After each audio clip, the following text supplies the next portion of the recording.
અમદાવાદ લોકસભા પૂર્વ માટે બે નામ ચર્ચામાં। તો સમાચાર સામે આવી રહ્યા છે।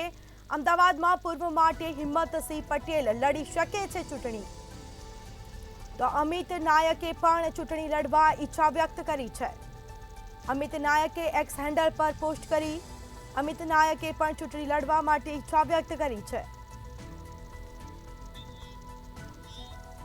વધુ વિગતો સાથે સંવાદદાતા મેહુલ દુધરેજા આપણી સાથે ન્યૂઝ રૂમથી લાઈવ જોડાઈ ગયા છે। જી, અમદાવાદ લોકસભા પૂર્વ માટે બે નામ ચર્ચામાં જોવા મળ્યા, શું માહિતી? જે પ્રમાણે કોંગ્રેસના ઉમેદવાર જે 7 પ્રથમ નામ ગુજરાત માટે જાહેર થયા હતા તેની અંદર રોહન ગુપ્તાનું અમદાવાદ પૂર્વ ખાતેથી નામ હતું। આઈટી સેલના જે ચેરમેન રોહન ગુપ્તા હતા, તેમણે ફક્ત 6 દિવસની અંદર પોતાનું જે રાજીનામું છે ગઈકાલે અચાનક જ તે હોસ્પિટલની બહારથી આપી દીધું। ખાનગી હોસ્પિટલની અંદર તેના પિતાની સાથે તેઓ ત્યાં પહોંચ્યા હતા। એમ્બ્યુલન્સ ની અંદરથી પણ તેઓએ ફોટા વાયરલ કર્યા અને સાથે જ જે પોતાનું રાજીનામું જે છે તે લેખિતમાં શક્તિસિંહ ગોહિલે મોકલી આપ્યું છે।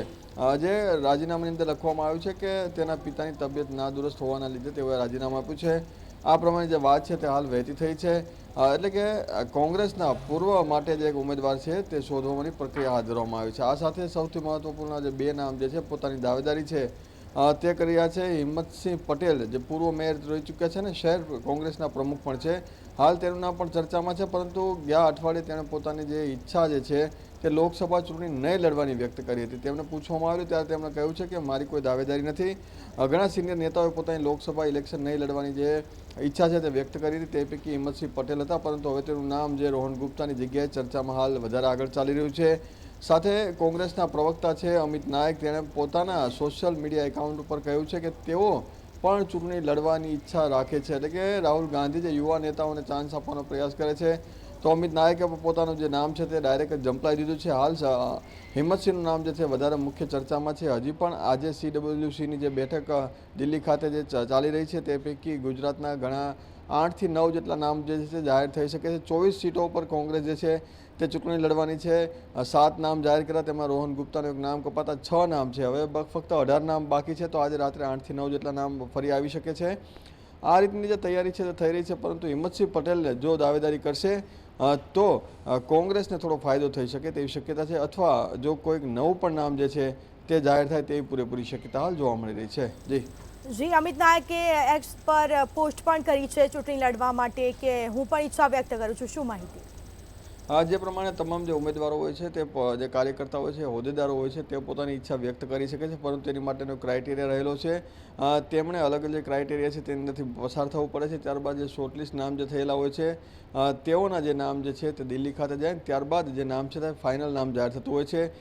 જે નામ જાહેર થયું તેની અંદર બીજા 2 થી 3 લોકો પણ વેઇટિંગમાં હોય છે કે આ નહીં તો આ એવો ઓપ્શન પણ તૈયાર હોય છે। લોકો પોતાના જે કાર્યકર્તા અથવા હોદ્દેદારો છે પોતાની ઈચ્છા વ્યક્ત કરી શકે છે, પરંતુ આખરી જે સિલેક્શન જે છે તે કમિટી જે છે તે કમિટી દ્વારા કરવામાં આવતું હોય છે। દરેક વ્યક્તિ જે છે જે નેતા બનતા હોય છે, કાર્યકર્તા હોય છે, તેઓ ઈચ્છા વ્યક્ત કરી શકે, પરંતુ તેના માટેનો ક્રાઇટેરિયા છે। સોશિયલ મીડિયા ઉપર પ્રવક્તા આ રીતે જે પોતાની ઈચ્છા વ્યક્ત કરી છે, પરંતુ ક્રાઇટેરિયામાં ફિટ બેસશે તો તેઓનું પણ નામ હોઈ શકે છે।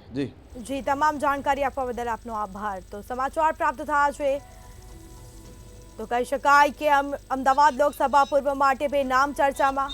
અમદાવાદ લોકસભા પૂર્વ માટે બે નામ ચર્ચામાં। અમદાવાદમાં પૂર્વ માટે હિંમતસિંહ પટેલ લડી શકે છે ચૂંટણી। અમદાવાદ નાયકે પણ ચૂંટણી લડવા ઈચ્છા વ્યક્ત કરી છે। મહત્વપૂર્ણ સમાચાર સામે આવી રહ્યા છે। અમિત નાયકે એક્સ હેન્ડલ પર પોસ્ટ કરી હતી અને સાથે જ અમિત નાયકે પણ ચૂંટણી લડવા માટે ઈચ્છા વ્યક્ત કરી છે। તો બે નામ ચર્ચામાં, લોકસભા પૂર્વ માટે બે નામ ચર્ચામાં જોવા મળ્યા। અમદાવાદમાં પૂર્વ માટે હિંમતસિંહ પટેલ ચૂંટણી લડી શકે છે। અમિત નાયકે પણ ચૂંટણી લડવા માટે ઈચ્છા વ્યક્ત કરી છે। અમિત નાયકે એક્સ હેન્ડલ પર પોસ્ટ કરી